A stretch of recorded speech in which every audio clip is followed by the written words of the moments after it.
I would talk about the theme of the conference. Have we got the picture yet, Paul? No. Okay. This idea of the land being dry and thirsty, I would describe the area around Eastside as very dry and thirsty in that sense. And what Kim and Dave and others are doing there are being streams of living water, quite literally. And certainly not in your own power, is it? No, not at all. Dave won't tell you this, but I'll tell you. He goes there straight from work, or used to. Do you still do that? Yeah.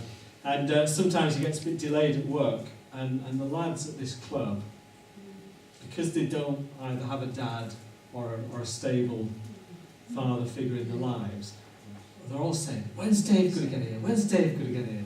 Don't they? Well, you don't know because you're not there. Yeah. How many of you remember 1976? No, you weren't.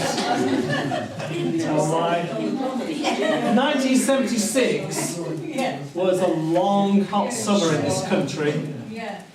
It was just unbelievably hot, wasn't it? Okay. We had, hold on tight for this fact here. We had 15 consecutive days where the temperature reached 90 degrees Fahrenheit. Can you believe that? 15 consecutive days. Doesn't sound much now that you say it like that. But this summer went on forever, and it was so hot. Me and my dad started building an extension on the back of our house that summer.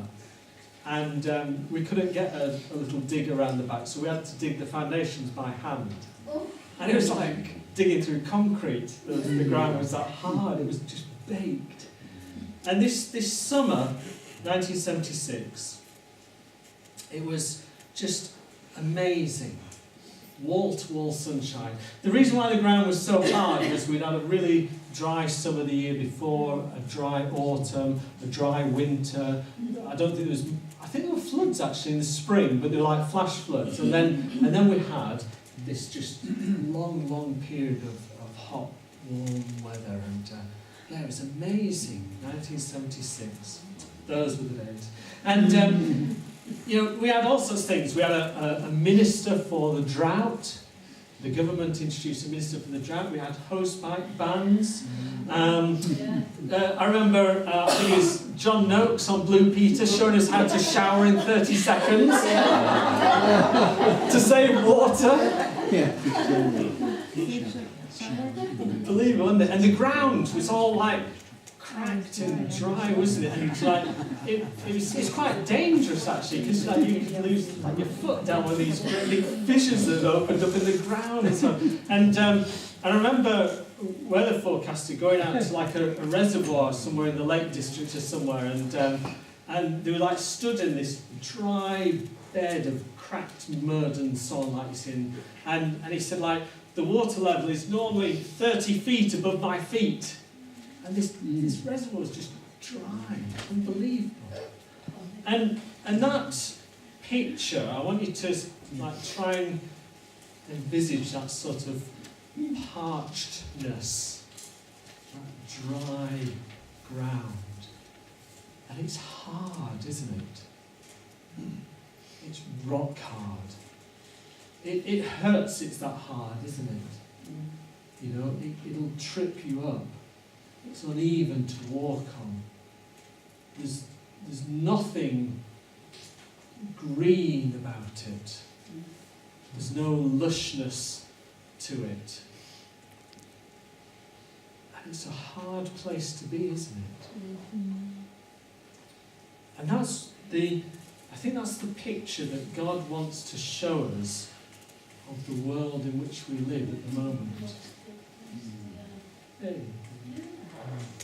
Because we are living in a thirsty land, a dry land. And I'm not just talking about England here. This could be Estonia, it could be Norway, it could be Lithuania, anywhere else. And so our calling is to be these people who are the streams of living water. We're not called to be do-gooders. We are called to be holy, but we're not just called to be holy Joes, you know. We're not called to be churchgoers. We're called to be streams of living water, I believe. And so this land is parched. It's dry, not for lack of natural water like it was in 1976, but lack of spiritual water, of the blessings of God. I've been doing a lot of preaching recently about what is our mission as a church. And one of the things I keep harking back to is what God called Abraham to be a blessing to the nations. And so whatever we're about as a people of God, we need to be about blessing others. We sang about 10,000 reasons to give thanks for the blessings that we've received. That's got to be the number, the starting number that we're looking to give to other people in terms of blessings. Blessing upon blessing. And so together we arrive at this place to be thirst quenchers, to be people who go to those who are thirsty, those who are living in these dry, desolate circumstances, and to bring that living water to them. Yesterday, as one email after another came into me saying, "Ooh, it's a bit dodgy out there. Have you seen all that snow? We can't get out the end of our road. I don't think I'm going to make it." I have to say,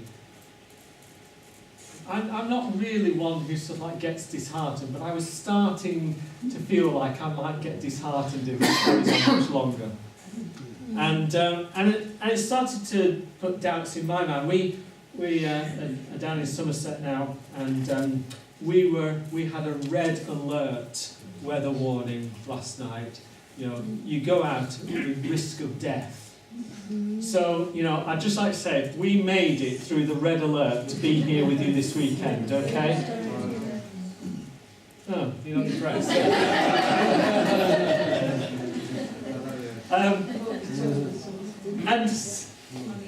And I was getting somewhat disheartened, not really because of that, like the effort that goes into organising something like this, because I do actually quite enjoy it, to be honest. It can be hard work sometimes, but that wasn't what I was getting disheartened about. I was getting disheartened about this knowledge that we have the water, God has the water to give to us, and we have it as well, for the land that we know is thirsty. And I was getting disheartened about the idea that actually that plan could somehow be thwarted. Now, God forgive me for my disheartedness, or whatever the word might be, you know, because we shouldn't despair, should we? No. We should not fear. And one of the things that I started to think about, because I was trying to write what I was going to say tonight, yesterday, in the midst of this like disheartened period, and it wasn't going very well. And one of the things that suddenly struck me is the enemy must be laughing his socks off at what's going on with me, with other people, you know, saying, "Oh, I don't think I can travel," or, you know, whatever it might be. And because I truly believe that the reason for this conference is integral to God's plan of pouring out His water on this thirsty land. Now, don't get me wrong, I don't think we're indispensable. You know, if we weren't here, somebody else would be. But actually, we are the people who are here. We're the people who are here. And that is really important to grasp hold of. And so I started to say, okay, I don't care about red warnings.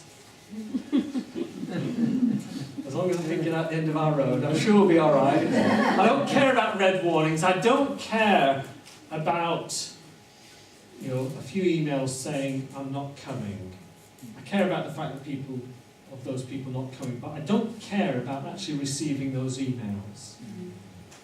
Because I'm not prepared to see God's plans that easily thwarted. I'm not prepared to sit back and say, oh, it's too hard. Not prepared to sit back and let the enemy have the last laugh. I think that's our privilege, God's privilege. And so I take heart in the fact that we had some difficulties getting here. I take heart in the fact that actually some people have just found it too difficult to get here. Because it actually means that this conference means something. That God has a purpose for us. God has a purpose for you this weekend. And He will reveal it to you. He will tell you what that is. Spend some time seeking Him and saying, what am I actually here for? It's not just about having a good time. It is that, hopefully. It's about being in a nice, warm place. It's really warm in here now, isn't it? It's great. It's about having some great food. It's about having some wonderful fellowship. But ultimately, there is a purpose for you being here, and it will be very individual. And that purpose is for you only. So listen.